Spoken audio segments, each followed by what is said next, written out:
Thank you for joining Living on the Cheap and trying to figure it out. Trying to figure it all out. See, we're even trying to figure out the title. Jeez. Anyhow, today is Friday the 13th, and we are going to talk about week 2 of our No Spend January. I hope you're all doing well with it. I've been doing really awesome, and in fact, I told you we had a birthday. Wednesday was my daughter's birthday party. Made a cake, and that cost, I think, for the entire cake, only about $3, so that was woohoo! I had leftover pop from New Year's that we used to hand out. Sealed, brand new pop. No, I didn't save opened pop because it would have been flat by now. And that's what we give. We do family cake and coffee, and that's it. So, you know, the grandparents on both sides of the family come over, the aunts and uncles come over, and the cousins. There's not that many of us, so it works out. And yeah, it was a good time. Tomorrow's the actual birthday party that she'll be having. I set aside $150. We spent $50 on her present. She got a Harry Potter purse from Hot Topic, and yeah, pretty much that's what it was after taxes. So that went well. I still have just under $100 for the party. A lot of the supplies were really dirt cheap, and tomorrow I will video a bunch of stuff of how the house looks, how the decorations, and maybe the food if I remember. I hope I remember. We are serving dinner to the kids. There's only 4 kids, including the birthday girl, so it's not that bad. I'm going to be doing just baked chicken in the ovens with homemade fries and corn. Very simple dinner.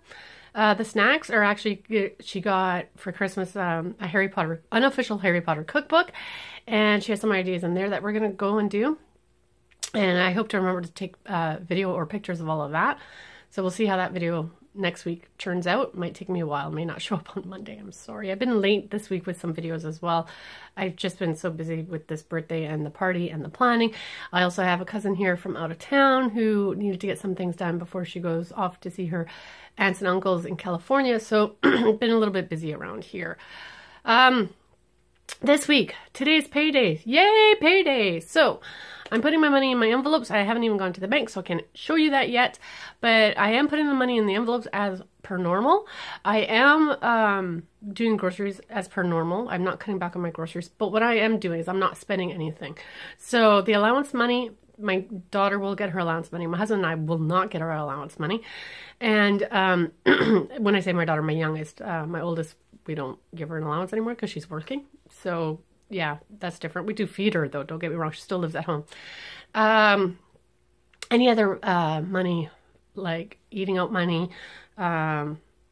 entertainment money, all that kind of stuff is actually going to go into the envelopes and the haircut money. And we're actually going to change at the end of the month whatever has not been spent, which should be a lot because I haven't been going out. We haven't been doing anything expensive. So all that money will be extra money to the line of credit. Actually, we're paying off our line of credit. I did put some money into that today. I put in another $500.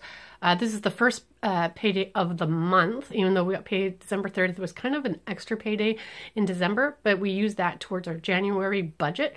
And I did put a $600 then. So, and $500 today. And if everything goes well, next payday, which is still part of January, will be another, well, between $600 to $800, depending. I did have to put $600 to my eldest form of education. So that deducted my $1,000 plan. Actually, $1,100 I was supposed to put in this week to the line of credit, down to $500. So she'll be getting the $600 for some classes that she wants to take, which is fine. It's not a huge amount and we can afford it. It's just going to take 1 month longer for us to pay off the line of credit. So it's not that bad. I did notice though, because of the new year, the deductions that came off my husband's check start over. So what happens with here in Canada, or maybe just with my husband's job, I don't know, is that we're in a 1-income family because I'm disabled. I have cystic fibrosis and cannot work a regular job. And so as I say this, I'm out of breath. Anyways, he has deductions for having dependents. So he has deductions, he gets extra money for having the children, or child now, and for having me as a fully dependent on him. And he also gets, you take away money for your extended health, and when you reach a certain amount, they stop taking that money away, and that's extra surplus money in your paycheck. So not realizing exactly what the amount of his paycheck was going to be, it has gone down $200. So I have to adjust how much I'm putting into the line of credit accordingly with what his new pay is starting this year. So usually about July or August, we start getting that surplus. And that's when I can start going like hog crazy on debt and use all that surplus that we didn't have in the past to the debt. So it's starting fresh and there are no mistakes, just learning opportunities. And I like that. So the debt repayment plan I had originally done in December for January has to be adjusted. Again, we didn't know about Lauren going back to school. We also we forgot or didn't realize to put a lower amount for my husband's income. And yeah, so those are a few things I will put in a future video. And yeah, so again, we're on okay with our line of credit getting paid off. Instead of October, we'll do it by November of this year if everything goes well. We'll find out. It usually takes us a month or two to kind of get into the groove of how much his paycheck's going to be regularly. Having said that, hopefully we can get it right. The sooner the better, right? So yeah, you all have a very good weekend and stay on your no spend.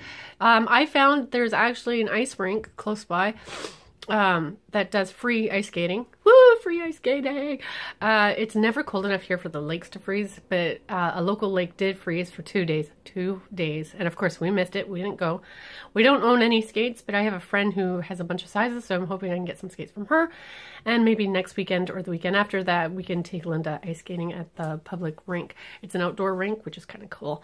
I used to like going there when I was a kid, and then they closed it for many, many years, and then they opened it for the 2010 Olympics, and it's been open since. And it's now 2016, and we still haven't gone, because the few times that we have gone, it was too warm, and so they had no ice. If it's too warm, it costs too much in cooling costs and electricity and whatever else they have to do to freeze the ice on the rink. It is a cement rink, and then they layer ice on it. So it does have to be cold enough, and it has been cooled. So I'm hoping that we get to do it. If we don't get to do it, that's okay too, but it'd be nice, and it's free. So if you live somewhere where it's really cold, take your kids out to the local hills or to an ice rink if there's a pond nearby. Me and my husband don't do the local hills only because it is so cold. And with my cystic fibrosis, I find sometimes the breathing in the cold air. I remind you to subscribe down below. If you have any questions or any ideas for topics, please send it to me. If any of you are interested in my grocery hauls, let me know. I can video them, but I don't think they're all that interesting. I don't enjoy watching other people's video grocery hauls. So I don't do them, but if you're interested, I will do them. You just let me know. So, let me know in the comments below, please. Thanks.